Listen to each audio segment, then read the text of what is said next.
Hello, Margaux. It's good to have you here.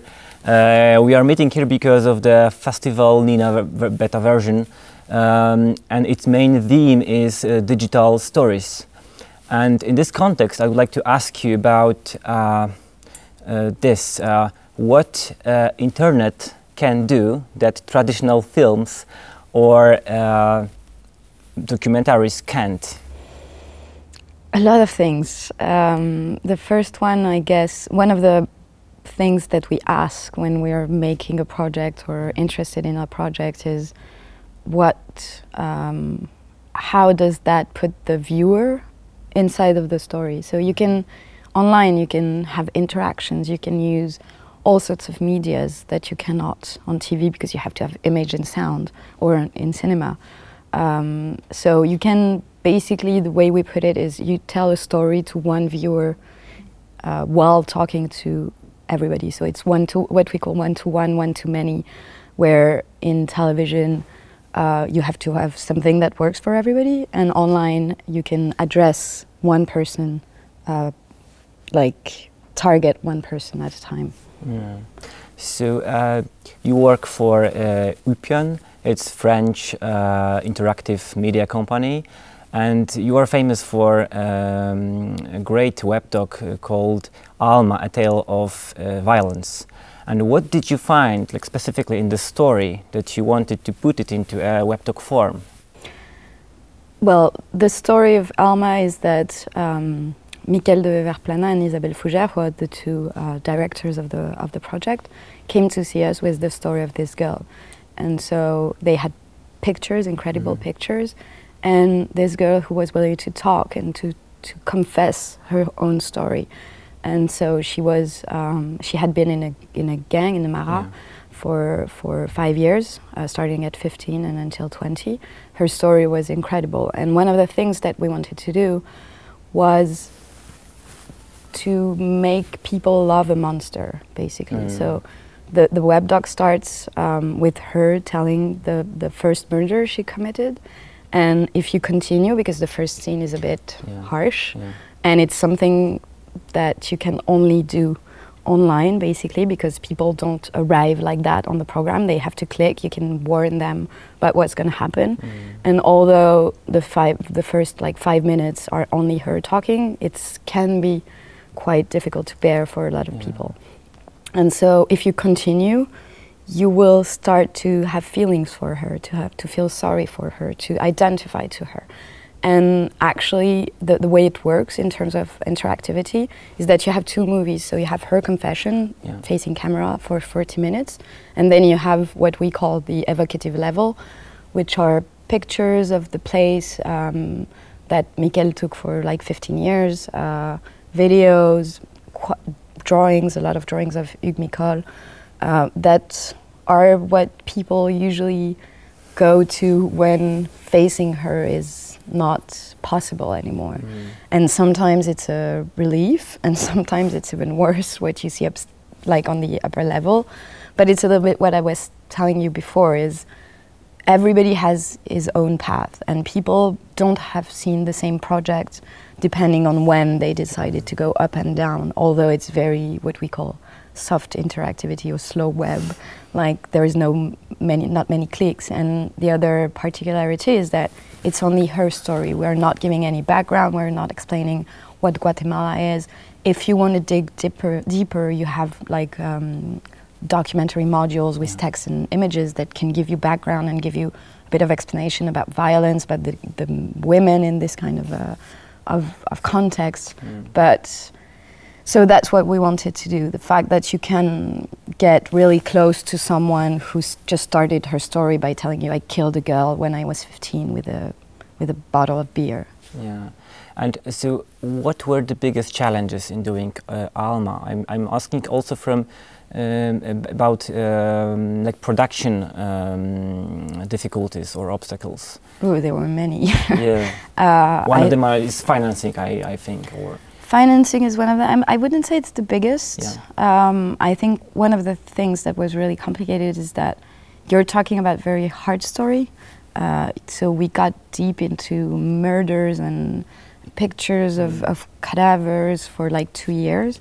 And it's also it's always a debate in documentaries. You're using in a way the story of a girl who needs to tell it for many reasons, but at the same time, people never really know what's gonna be made with it. And even though she had been okay to do it, and she was willing to do it for more than a year when we started to shoot, it's a very complicated story. And so I think that was one of the challenges. There was, of course, a big technical challenge, because at this time we were working with Flash, which is not the case anymore, which allowed us to do a lot of things, but also having 2 levels of video with very high quality, because the pictures were just amazing and we didn't want them to be downgraded.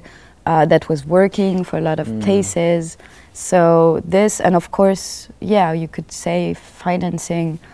Even though we were pretty well financed on this project, we had money from, of course, Arte and the CNC in France, but also from Tribeca, from Worldview, from places in different parts of the world that would allow us to make a web doc, an app for Android and iOS, and a movie, a linear movie that was really interesting in the way you write, in the way you edit, depending on the type of media that you're addressing. Yeah. Did the character Alma had chance to watch it? Of course. It was maybe a bit less than a month before releasing it. We organized a screening, which was not easy, because one of the things that we had to do is to protect her in a way, because she was still living there, and so it was a bit dangerous. I mean, if you watch the story, you will see that she had issues already with her former Mara, but it could put her in danger. So we blocked the project on all the parts of the world that could be dangerous. But at the same time, the good part was that it was demanding in terms of resources, so you needed a big connection and a good computer. So it was not easy for her to see it there.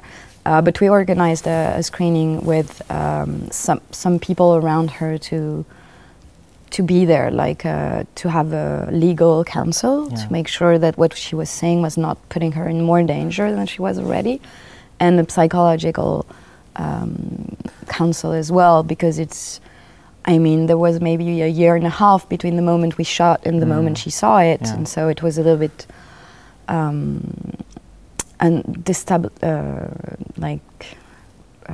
complicated for her to receive the story and to see her like that, and to.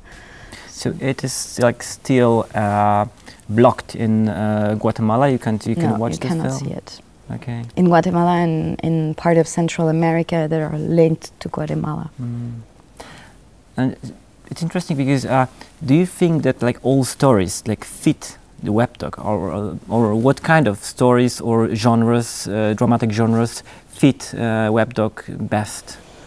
I'm sure not every stories fit web docs. If you consider web docs as interactive documentaries, which is what we mainly do, I'm not sure there is a kind of stories that actually fit. It's more of a case by case. It's like, do you have a good idea? Do we have a good idea to make it interactive, to engage the viewer more than what a linear version would do, or not? If the answer is not, if the answer is no, then we'd rather make a linear movie. It really depends on a lot of stuff, and it depends also on the interactive aspects, because there are so many ways of making something interactive that maybe it would fit in a way and not in another one.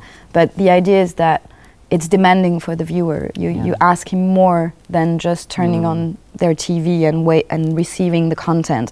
So you have to have a real reason for them to engage more. So it's all about taking people by the hand and making them get why they should engage more and why they should do something instead of just receiving it. It's interesting because it takes us to another question, because obviously there is in a good way, like the story has its beginning, like middle and end. What are the ways to engage the audience when you have this interactive form and you don't have like these traditional tools that are like recognizable at the beginning? Yeah, immediately. I think it's coming with a sort of a education of the audience, but that we're not making, that they're making. I mean, people are watching TV and tweeting or watching their emails or going on Wikipedia to have some information about what they're watching. We are multitasking more and more. We have like 10 tablets in our web browser open at the same time with our mobile and our tablet and everything. We're multitasking much more. So here's the challenge. Which is a challenge, of course, but I think beginning, middle, and end is a timeless version of story. I mean, we had that with theater, with movies, with books, with everything. You need to tell a story. But you see with video games, for example, that have become more and more popular, that you can tweak a little bit this notion of beginning, middle, and end. But in a way, it's some components that are still here, even though you mix them differently. But for Alma, it's a linear version. It's a linear movie. It's 40 minutes. You have the beginning, the middle, and the end. If you go on Do Not Track, it's the same. You have 7 episodes in an order. It's linear version, but it's building the movie in real time. On the opposite side, you have like Generation What that we made, which is completely random, where you, but the linear part, the beginning, middle, and end, is that you start with questions that are asked to you intimately, and then you watch people answering those questions, and you can decide which questions you want to see, and you can compare yourself. So it's just a new way of thinking about beginning, middle, and end, and it's really again about the project, what the project needs for people to engage with it. What is also new is the fact that web talks are like inevitably connected to like the interface technology, and we all know that the technology like gets older very quickly. I think that much quicker than like traditional forms like film, which is 100 years old or even older. And is this a problem for you as a producer? Because you obviously have to think about the distribution and how it will be distributed in like a couple of next years. Yes, it is a problem because it's going so fast that sometimes you start working on a project with a technology, and when you have to release it, it's not accurate anymore. It's changing very fast. And so one of the big debates that we have right now is how do you keep those projects? How do you maintain them? Who's in charge of that? Is it the broadcasters? Because it's not only like before. What was used to do is that people were delivering a cassette, and then broadcasters was dealing with distribution, and now everything is twingled. So when you're a producer, you work during the whole process of production, but when you release the project, it's when it's really getting started.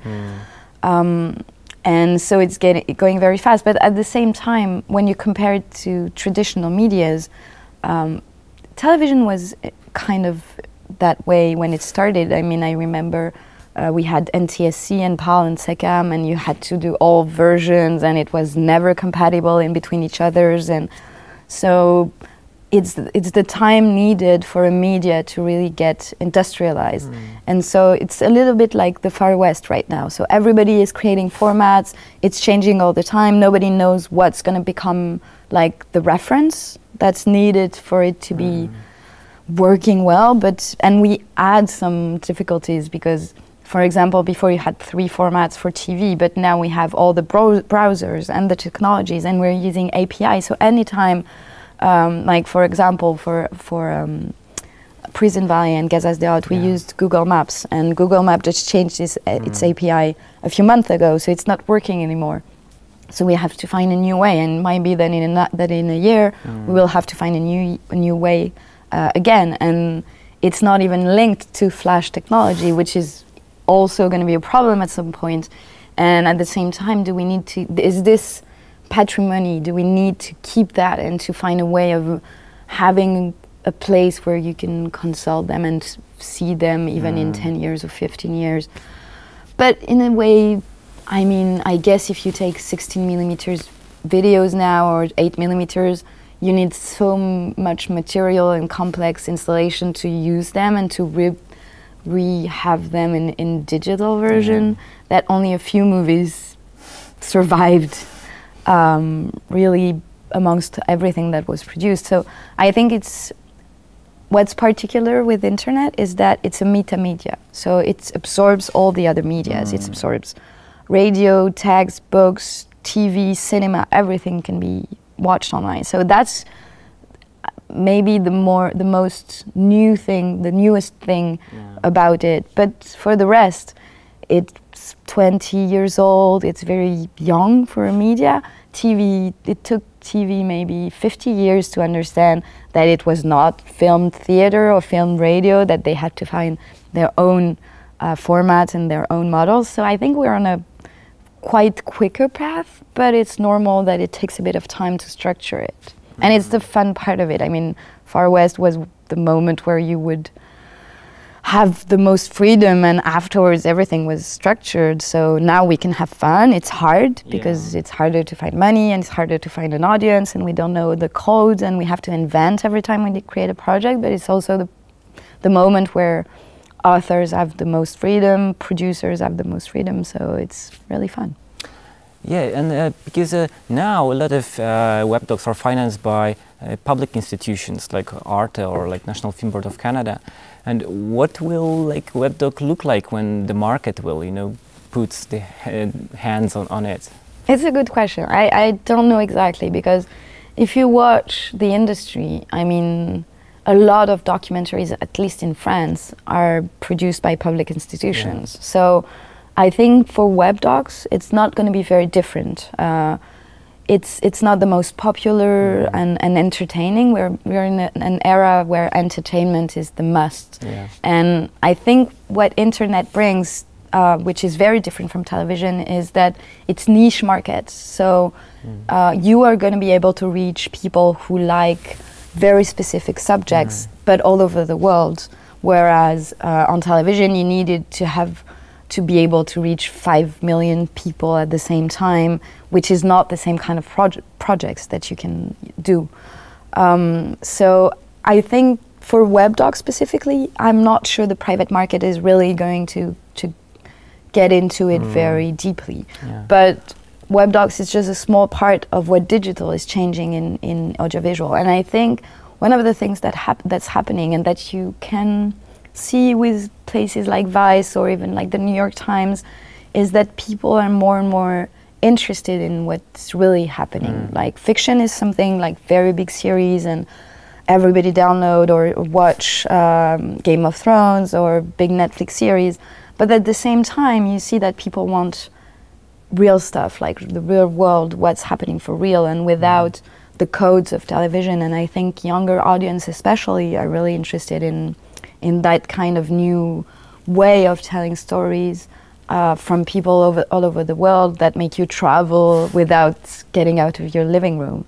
So I think at some point all the medias are going to live together, because I don't think television is going to die because of the internet. But I think an industry will have to emerge, because that's the way people are consuming content now. It's not so that important who is broadcasting it. It's just you want it right here, right now, because that's what you're interested in at some point. And we will need more and more filters, like editors giving us like selecting content for us. And I think that's gonna take a while, and that's gonna be the private market, maybe, like being in between the producers and the viewers. But it has whole. I mean, there is a scene in Man Men that I love. So the series is about commercial, and it's only about paper and billboards. And there is this guy who is interested in television, and nobody cares about television. They say, no, it's never going to work. Nobody will watch commercial on television. And I think it's exactly the same. So he can do whatever he wants. There is no money. He can produce. Really, he has all the freedom he wants.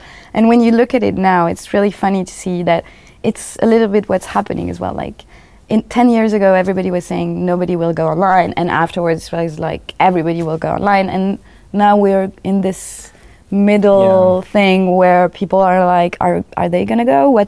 How old are the people going to go? I think they will.